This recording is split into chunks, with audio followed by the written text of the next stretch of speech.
Hi, and welcome to another episode of This Week in Plymouth. I am your host and your town manager, Derek Brindisi.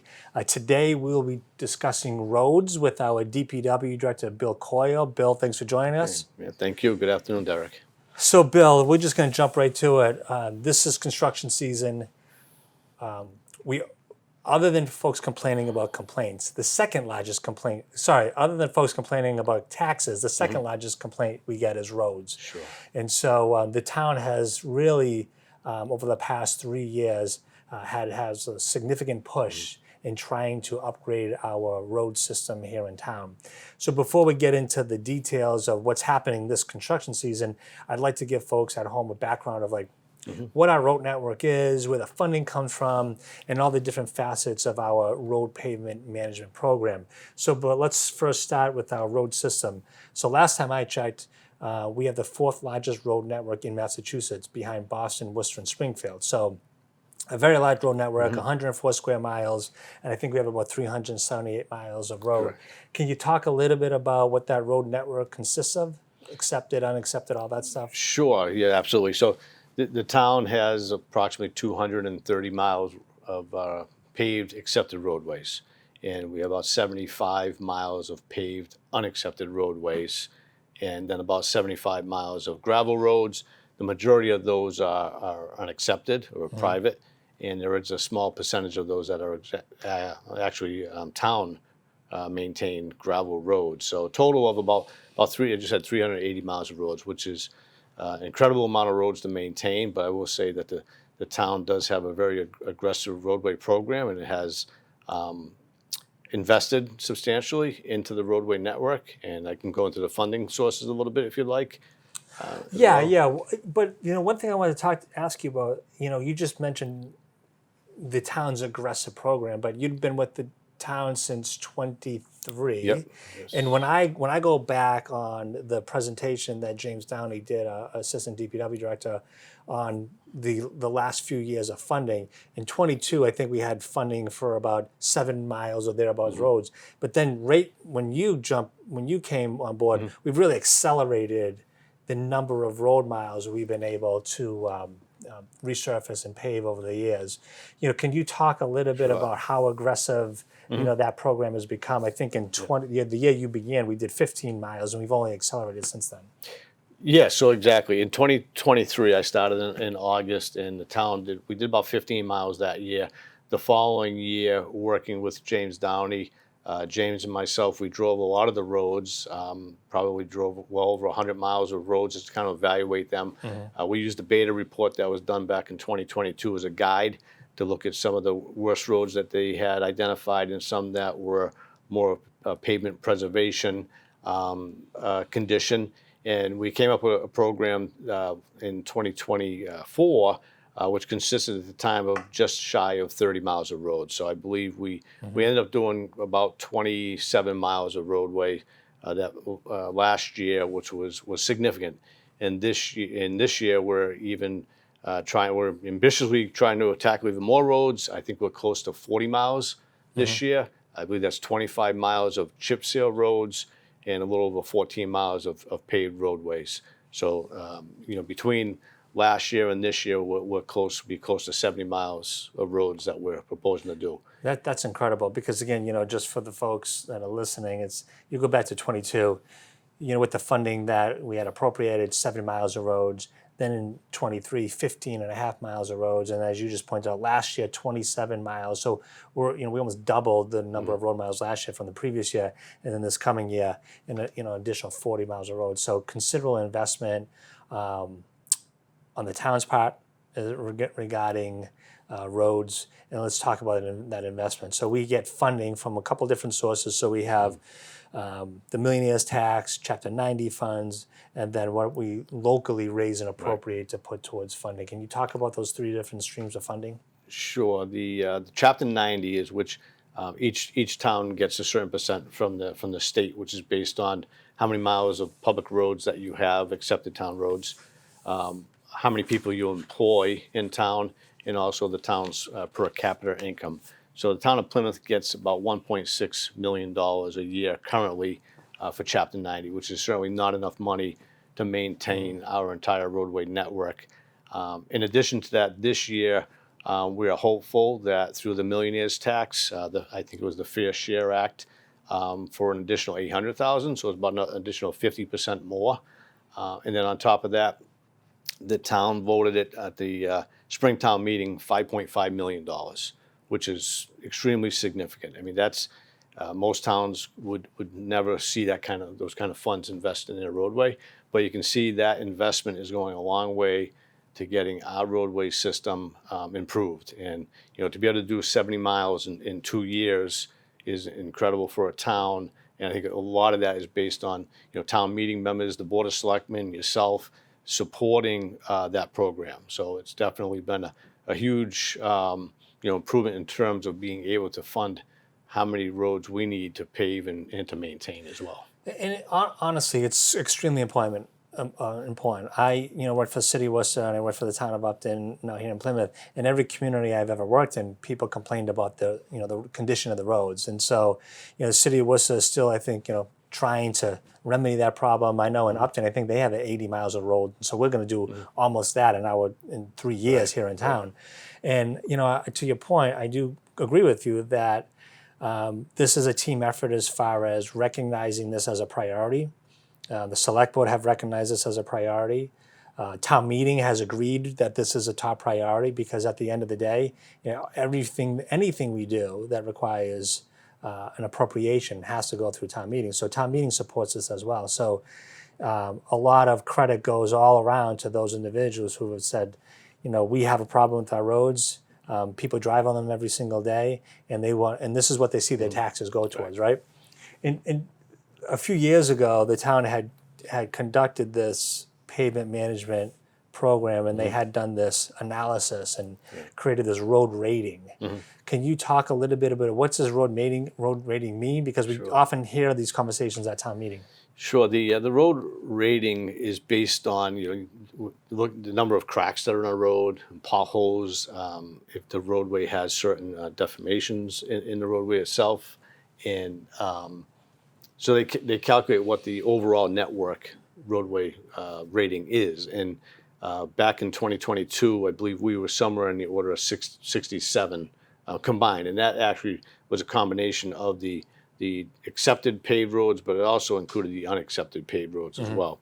And so looking at all of the paved roads in town, we're around 67. I think we're right around 70 right now. I think it was 69.9. And certainly after this year, work is completed, we should be over 70.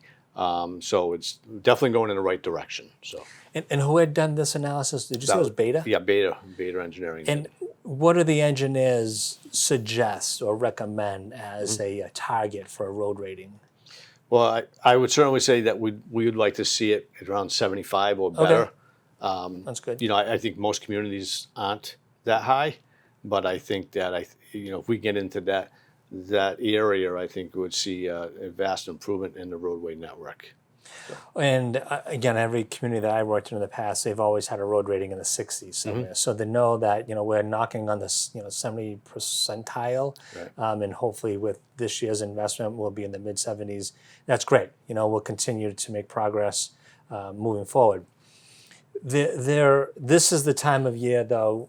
Although we are investing, we have a construction plan in place during the summer months to bring these roads back to standards. We do have multiple different strategies based upon the condition of the existing road surface. Can you talk about your approach on resurfacing roads, whether you use rubber chip seal or asphalt or any other method that you guys have chosen? Because rubber chip seal certainly draws a lot of attention. Sure, and rubber chip seal is more of a roadway preservation. So you have crack sealing. So if a roadway is in pretty good condition, for the most part, you would crack seal that roadway. If you see after 5 years of paving, cracks begin to develop. Even a mill and overlay, cracks reflect through. So after 5 years, you probably want to crack seal that roadway, and then maybe again in 10 years, crack seal it again. And then you'll extend the life of that road by crack sealing it. You can also extend that roadway by using a chip seal as well. So a chip seal is very good at extending the life of a roadway. It does have a percentage of rubber. You'll see when you drive around town, you can see there's patches of asphalt right now because we've gone out and we've shimmed or leveled areas that have dips. Those roads are scheduled to be chip sealed, and that's why people are driving around. We've had some calls, some people concerned that the work hasn't been completed, but we're out now. We started yesterday chip sealing, and then we'll be out probably on Friday again chip sealing, and then and hopefully next week, and then for a few weeks in July. So you have chip sealing, and then if a roadway is beyond just roadway preservation and it's deteriorated to a point where you really need to go in there and mill and overlay it. So it's probably, it shows a lot of signs of deterioration, a lot more cracking, severity, and depressions and potholes. So now it steps up to a mill and overlay. And then, so you would grind off about 1.5 inches or 2 inches of asphalt and put down new asphalt. And that's obviously more costly. It's about 2.5 times the cost of a chip seal. Wow. And then typically the last option that we go to is reclamation. So you pulverize the road. So that would be a road that might be 40, 50 years old. It's completely deteriorated. What I would call that it's extremely poor condition. And the only thing you can do at that point is to pulverize it, and you basically turn it into gravel. And you regrade it, and then you put down about 4 inches of asphalt. That's one of the more costly measures. We try to avoid that. So the goal is always to keep your good roads good, because that'll keep your costs down. Yep. So you don't want to always do your worst first, because if you do that, you'll always fall behind. So you have to have a balance of, we have these deplorable roads that need to be done. So those are your worst first, but you have to balance that with roadway preservation. So mill and overlay, chip seal, crack seal, and also look at the roadways that get significant amount of traffic. You want to make sure those roads are in good condition, because you might have 10,000 cars a day on those roads. So you have to look at those and try to prioritize those roads as well. And so what's the typical life expectancy for a road? Is it, obviously it's probably dependent on the number of cars that travel over it. Right. But what would you predict as what we would expect to get out of our investments? Sure. It's a lot of it depends on percent trucks, underlying soil conditions. But on average, I'll start with a mill and overlay, because it's been interesting in my career, because I've been doing roadway work for well over 30 years now. So I've seen roads that I've worked on that we've milled and overlaid. The rule of thumb was always a mill and overlay, you'll get 10 years out of it. Reconstruction or reclamation, you'll get 20 years. I've seen mill and overlay, if you crack seal that road after year 5, and then you can crack seal it again, you can extend that to 12 to 15 years. And then you have to make a decision at that point, do you chip seal that road and try to get more life out of it? Gotcha. So the key is to keep that road from getting to a point where you have to pulverize it, because now, again, you get into the most costly measure, and then that takes away from doing other roads. A pulverized road, I would say you should get at least 20 years out of that roadway. So if you think about it, if you're in a chip seal, you can get 10 plus years out of a chip seal road. They've come a long ways with chip seal. Years ago, 15, 20 years ago, the rule of thumb for a chip seal was 7 years. But now I've seen, even talking with James, on some of the roads that he's done in town on Long Pond Road, were done 12 plus years ago, and they're in relatively good shape still. So the chip seal has come a long ways. I know there has been some concerns in a couple of neighborhoods about some of the stones, and we go back and we sweep them as much as we can to pick up any loose stones that are out there. So we do go back again. Could you talk about, for the folks that haven't experienced chip seal, because maybe their road in the next couple of years will be a chip seal road, and again, this is one that we get the most phone calls about. Can you explain to folks what the rubber chip seal is, the technology, and what the process it undergoes? Sure. And the interesting thing about chip seal is when you watch it, how fast it goes down. So the rubber chip seal is you'll see a liquid asphalt that just blankets the road, and that has a percentage of rubber in it. And so then they blanket that liquid bitumen with 3/8 inch stone. It's a consistent size stone. And then after they do that, then they go by and they sweep up any of the loose stone. They roll it, and then they sweep up any of the remaining stones. So it's a very fast process. The liquid asphalt goes down, the chips go down, they roll and compact it, and then they sweep it. And they can do an entire road in just a few hours. Then they're on to the next road. So it's almost like a blanket. It seems like it's almost like a blanket that's put over the existing road.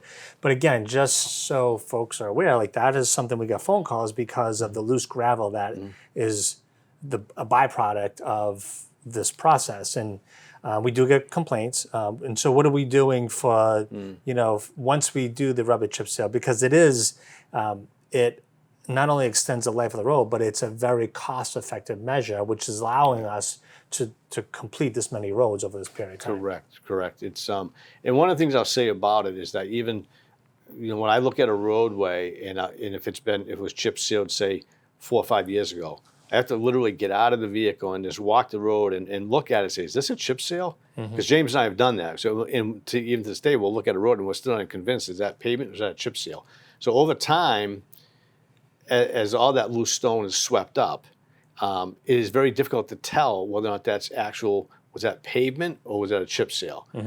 So I think to the average person, they wouldn't be able to tell after a couple of years. One thing I will say that you do notice, though, when you drive down, in particular, if you drive down Long Pond Road, because people tend to go a little bit faster, you almost get a rumbling effect on your tires. And some people, feel as though that tends to get people to drive a little slower because of that. Don't know if that's true, but I have heard that said. But it's what we do, though. If we do get complaints, we'll go back and sweep it again. And even there's a couple of roads where we've gone back a few times where we are going to be getting a vacuum sweeper. We don't own it. It's going to be sent to us, and that we're going to use and just see if it from the CN Wood company that sells them. So we can go out. We're going to try this out and see if this vacuum sweeper does a better job. It may or may not. It's just Sweeping up the stone. Sweeping up the stones. Right. It's just one more tool in the toolbox, if it works, that we'll be able to implement.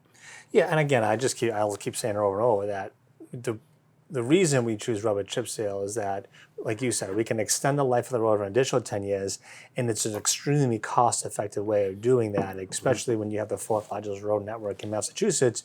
We are trying to be stewards of the taxpayers' dollars and saying, listen, how can we achieve the same level of success on our roads and but be more efficient with those dollars? So you mentioned something about, say, like a full depth reclamation, how you get 20 years. And what I've seen in some other communities, it's almost like they have this like set it and forget it mentality where they do full depth for 20 years and then 20 years from now the road is unraveling again. Right. But to me, what I heard you say is that you have to stay, even though you spend that amount of money, you still have 5 years later have to come back and do the crack sealing, and then maybe like 5, 6, 7 years again do crack sealing again. Is that true? Yeah. So yes. So James and I have talked about this, and I said, what we should be doing is we created a database of the roads that we paved last year. Yeah. And then in 3 to 5 years, all of those roads, we look at those to say, are they ready to be crack sealed? And they all get crack sealed. If it's a reclamation, it probably wouldn't need to be crack sealed at that point. But if it was a mill and overlay or a chip seal, those cracks do start reflecting through. So you have to seal them, and that will buy you time and extend the life of that roadway. And then again, when you get to maybe 8 to 10 years, you look again, should I crack seal this again? And you will gain life from that roadway. And crack sealing is probably one of the best things that you can do to preserve your roadways for the least cost out there.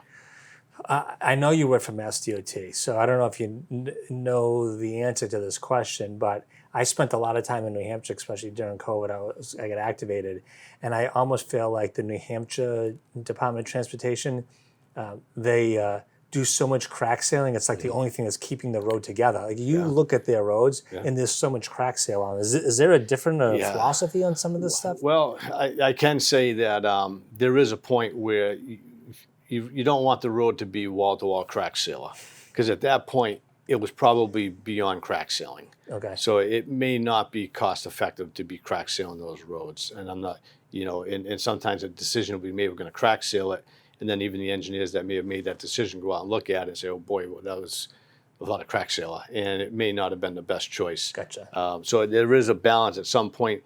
There may be a need from time to time that if you want to hold the road together for a year or two. I've done it myself. There was a road that was on the TIP program, the Transportation Improvement Program, and I needed to get 2 more years out of that road, and I didn't want to invest in and milling and overlay it. So we crack sealed it just to hold it together. Yeah. So sometimes, rare occasion, you may do that. Almost like glue. Yeah. So you mentioned some of the roads that we're going to focus on this construction season. So I want to get into that because I know folks can find this information on the website, but we have a big construction season. We've already started some of the neighborhoods like Justine Road. Can you talk a little bit about some of the areas that we're actively pursuing right now for this summer season? Sure. To your point, we just finished milling and paving a section of Halfway Pond Road, which we were glad to get that portion done. And just for the viewers, the intersection along Pond Road and Halfway Pond Road will be starting, for reconstruction and traffic signal installation on Monday the 23rd. So that work will be going forward. We have chip seal roads. It's actually a list of, between the chip seal and the resurfacing, we have about just shy of 100 roads. So for any of the viewers, if you want to see if your road is on the list, if you go to the town's website and you go into DPW under Public Works, and then go to Engineering, you'll find a link to what roadways we're doing, because it's a significant list of roadways, and versus trying to go through 100 roads. If you want to see, just go on online and you'll be able to view it. Yeah, and I've checked it on myself because oftentimes the select board member will call me and he's getting a phone call or she's getting a phone call from a constituent, and I do the same. Go into engineering, construction projects. There's a link. I think it says like pavement management, and there's 3 tabs depending on what type of road this is, a public road versus a private road, and you can find whether or not your road is on that project. And again, I know you just mentioned Halfway Pond Road, the Justine Road network is all just. I think that's going to take another 3 or 4 weeks. Sure. You had mentioned. Yeah, we'll be in Manomet in that area. We have a significant number of roads in the Manomet area that we'll be doing. We still have to mill and overlay the roads that we had water trenches from the water work done last year. All those roads will be milled and overlay. We have some side work already going on over Priscilla Beach Road. There's the chip sealing is pretty much all over town. So you can see where we've already started those roads, and that's it's not any one specific area. We've started down in the southern section of town, down in Cedarville. Yeah, we're all over town. Spreading the wealth. Yeah. You did mention the Halfway Pond. There's 2 things before we wrap it up for the day I want to cover. So you mentioned the Halfway Pond Road intersection. We'll talk about that, and then hopefully we have time. We can talk about some of the state road down in the Cedarville area. Those projects that are currently under development. But the Halfway Pond Long Pond Road intersection. So I returned to the town in 22, and this was something that I was receiving probably weekly phone calls. When are they going to finish this intersection? So here we are 3 years later. 80 Makepeace is going to fund this intersection project. I know you mentioned it's going to restart on June 23rd. Can you explain to folks, what that project is all about? Sure. This is mitigation relative to from Red Brook, and it's obviously it's a very congested intersection. To get the traffic to go through that intersection, without having accidents, you really need to signalize it. So they will be widening the roadway. We'll be installing a left turn lane coming out of Halfway Pond Road onto Long Pond Road, and then there'll be a separate right. We actually a through and a right because you can go straight across Long Pond Road. So a through and a right where the traffic signal is. Then heading north on Long Pond Road, there'll be a left turn lane, and then heading southbound on Long Pond Road, be a right turn lane. So there's widening that has to occur, there's drainage that has to occur. The reason why we delayed the significant amount of work until the 23rd is we wanted to get back out there once school was over. So the schools in the area, be less school buses and less kids obviously going to school. Should be less traffic. And so our goal is to get as much done as we can over the summer. And the contractor, Lawrence Lynch, does a lot of work on the Cape, and it worked out well for their schedule because the Cape doesn't want you there in the summer because that's when the biggest tourist season for them. So they'll be able to put as many of their staff on this project to get as much done for the summer. I don't think it's not going to be completed during the summer. Okay. I think that they'll still be waiting for the actual signal equipment to arrive. I think that's on order and scheduled sometime in September to arrive. and then they'll probably have to do the final paving.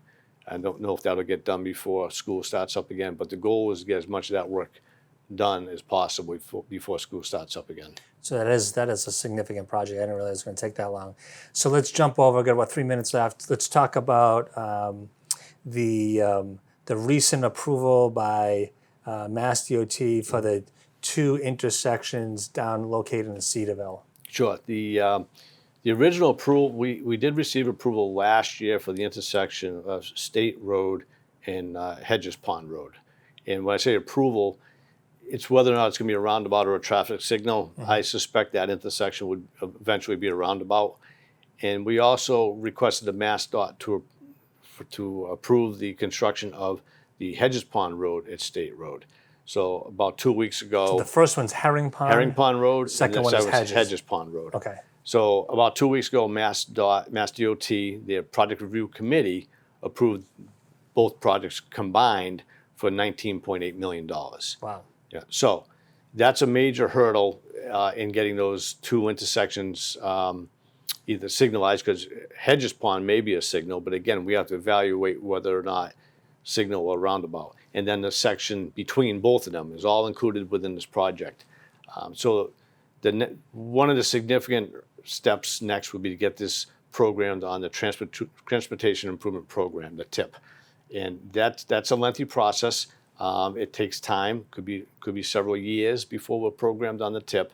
But we have to go through the design process, the review process, the right-of-way process, if there's any minor land takings that might need to be made. And I say minor because I think we have significant right-of-way, in particular at Herring Pond Road intersection. But it is a lengthy process, but the fact that it's been approved by MassDOT is a huge hurdle in getting both those intersections signalized. And so MassDOT's penciling this entire project, about $19.8 million. And right now it's currently under design by GPI. The town is paying for that cost, and they're using the proceeds from the sale of 71 Hedges Pond Road, that property, which we received about $2 million for the sale of that property. And what is the total engineering cost? What are we ballparking? It's going to be just shy of the $2 million. Wow. Okay. Yeah. So, but that helped. That'll help the town move this project along a little bit faster, given the fact that we're going to design it. We're going to pay for the own design. Is that correct? Absolutely. I think in meeting with Mass DOT, they did, as much as this is a priority to the town, they didn't see this necessarily as a priority with the list of all the projects they have throughout the state. So the fact that we stepped up and said, we'll design it, I think that pushed it up to the front of the line more so. That's great. So again, Herring Pond Road intersection has been approved. We're thinking possible roundabout. Hedges Pond Road intersection's been approved. That could be a roundabout or a signalization. Correct. More to come on that. And you did mention to me in the past that as the design moves forward, we're going to have multiple community meetings on this. So we will get the input. We will let folks know what's happening with these designs. That's correct. We will have public informational meetings. We'll have public hearings on the project. So there's definitely a lot more to come as the project advances. Great. Well, Bill, we run out of time. Thank you for coming. I know we could probably talk another hour just on roads alone, given everything that's going on. But I appreciate your time. And so for folks at home, all the information we talked about, again, is on the website at www.plymouth-ma.gov.